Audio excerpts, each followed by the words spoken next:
खुदाम यसु मसीह जो कि खुदा का कलाम है, यानी कि वो जिसके जरिए से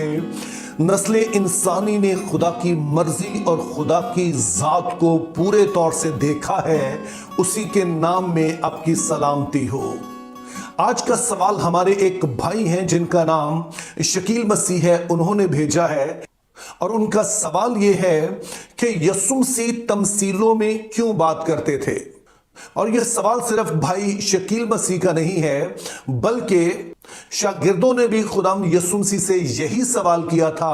और इसका जवाब यसु मसीह ने क्या दिया था। आइए पहले हम इसे पढ़ लेते हैं। यानी मुकद्दस मत्ती की मार्फत लिखा गया इंजीली बयान, उसका 13वां बाब और उसकी 10वीं से 14वीं आयत तक, जिसमें कुछ यूं लिखा है। शागिर्दों ने पास आकर उससे कहा, तो उनसे तमसीलों में क्यों बातें करता है। उसने जवाब में उनसे कहा, इसलिए कि तुमको आसमान की बादशाही के भेदों की समझ दी गई है, मगर उनको नहीं दी गई, क्योंकि जिसके पास है उसे दिया जाएगा और उसके पास ज्यादा हो जाएगा, और जिसके पास नहीं है उससे वो भी ले लिया जाएगा जो उसके पास है। मैं उनसे तमसीलों में इसलिए बातें करता हूं कि वो देखते हुए नहीं देखते और सुनते हुए नहीं सुनते और नहीं समझते। उनके हक में यशायाह की पेशगोई पूरी होती है कि तुम कानों से सुनोगे पर हरगिज ना समझोगे और आंखों से देखोगे पर हरगिज मालूम ना करोगे। तो यहां पर मैं 3 बातें बयान करना चाहूंगा और उम्मीद यही है कि जब हम इन 3 बातों को समझ जाएंगे तो फिर इस बात को भी समझ पाएंगे कि यसु मसीह तमसीलों में क्यों बात करते थे। पहली चीज जो हमने ज़हन में रखनी है कि तमसील एक मुख्तसर कहानी होती थी और इस कहानी में जो किरदार होते थे और जो वाकयात होते थे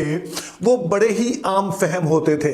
तो इस तरह से हम देखते हैं कि जो तमसील सुनाई जाती थी, दरअसल उसका जो आम फहम मतलब है उसे समझना कोई मुश्किल नहीं था। और फिर दूसरी बात आपने ज़हन में रखनी है कि अगर हम लेक्चर सुनाएं और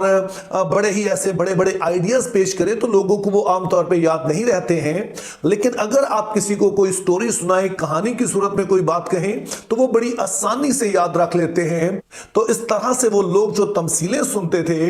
ना सिर्फ वो वहीं पर सुन रहे होते थे, बल्कि जब वो चले जाते थे तो उनके पास मौका होता था कि वो स्टोरी जो उन्होंने सुनी है उस पर गौर करते रहे, क्योंकि उसे कोई याद रखना तो मुश्किल होता नहीं था।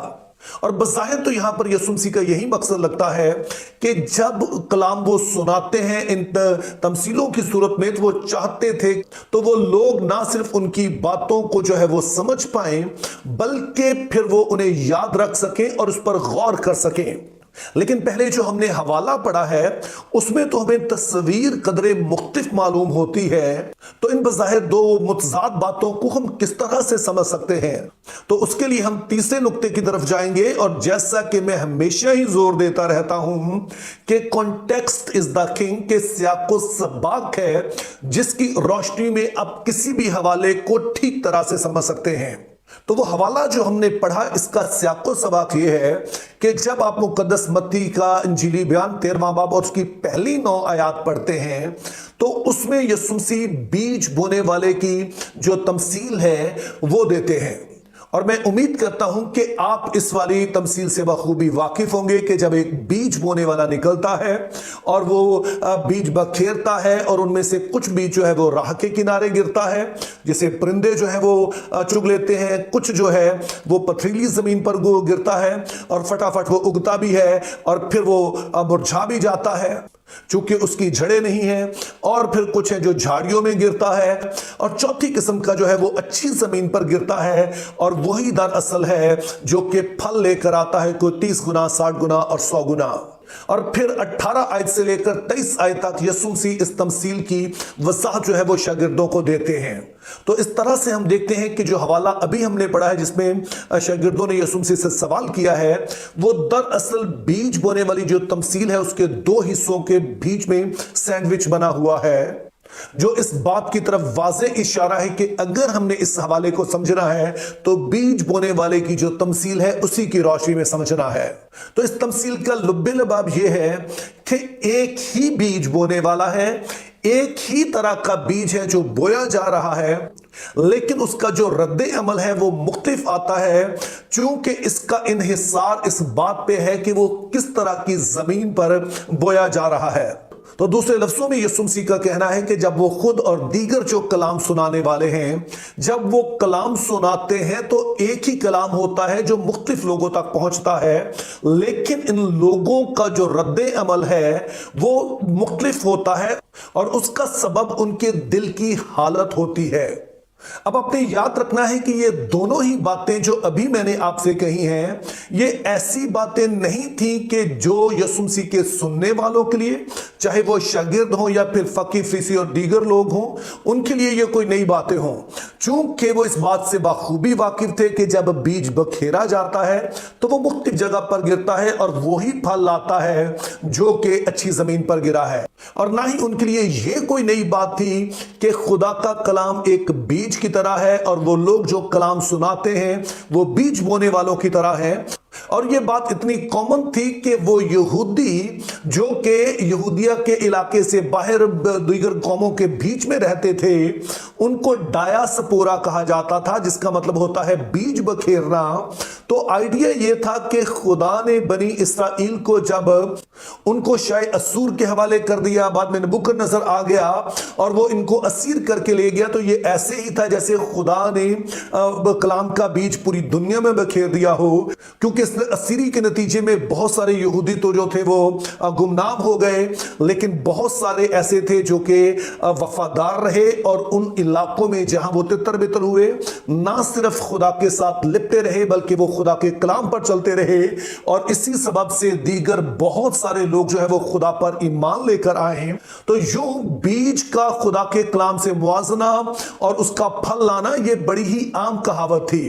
تو اس طرح سے ہم دیکھتے ہیں کہ جب یسوع مسیح یہ تمثیل دے رہے تھے تو اس کو سمجھنا کسی کے لیے بھی مشکل نہیں تھا، لیکن اصل چیلنج یہ تھا کہ وہ تعلیم جو کہ ان تمثیلوں کے ذریعے سے دی گئی ہے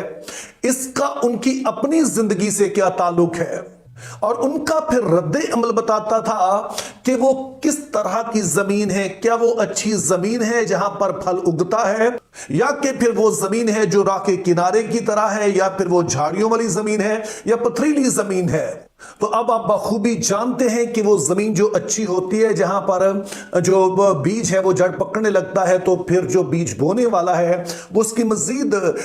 نگہبانی کرتا ہے، خیال رکھتا ہے تاکہ وہ پودے جو اگے ہیں وہ ایک اچھا پھل لا سکیں، جبکہ جو دیگر جگہ ہیں جیسے کہ راہ کا کنارہ ہے یا پھر جھاڑیوں والی جگہ ہے یا پتھریلی زمین ہے تو اس کو پھر اس کے حال پر چھوڑ دیا جاتا ہے۔ تو یسوع مسیح کا کہنا ہے کہ جب میں تمثیلوں میں بات کرتا ہوں اور وہ لوگ جو کہ اس کو سنتے ہیں اور پھر اس کی روشنی میں اپنی زندگی پر غور کرنا شروع کرتے ہیں، تو یہ وہ لوگ ہیں جو اچھی زمین ہیں، اور ان کی مثال شاگردوں کی سی ہے کہ جب وہ ایسا کرتے ہیں تو خدا اپنی قدرت سے، اپنے روح کے وسیلہ سے ان کی اس زمین کا اور بھی خیال کرتا ہے کہ جن کے پاس ہے ان کو زیادہ دے دیا جاتا ہے، ابھی جتنا سا وہ سمجھے ہیں ان کو مزید فضل دیا جاتا ہے تاکہ اور بھی بہتر طور پر سمجھیں۔ تاہم وہ لوگ جو کہ یسوع مسیح کی باتیں سنتے تو تھے اور انہیں سمجھ بھی جاتے تھے، لیکن پھر اس کی روشنی میں وہ اپنی زندگی پر غور نہیں کرتے تھے، یا دوسرے لفظوں میں وہ یسوع مسیح کی ان باتوں کو رد کر دیتے تھے۔ تو ان کی حیثیت اس راہ کی طرح تھی اور اس پتھریلی زمین اور جھاڑیوں والی جو زمین ہے اس کی مانند تھی، یعنی کہ جنہیں ان کے حال پر چھوڑ دیا جاتا ہے۔ تو اس طرح سے وہ دیکھتے ہوئے نہیں دیکھتے ہیں، سنتے ہوئے نہیں سنتے ہیں، اور ظاہر یہ تعلیم صرف یہیں پر نہیں دی گئی ہے بلکہ ہم پہلے فرعون کو دیکھتے ہیں کہ جب موسیٰ اس کے پاس جاتا ہے اور اسے کہتا ہے کہ خدا تعالیٰ نے کیا باتیں کی ہیں تو وہ اپنے دل کو سخت کر لیتا ہے،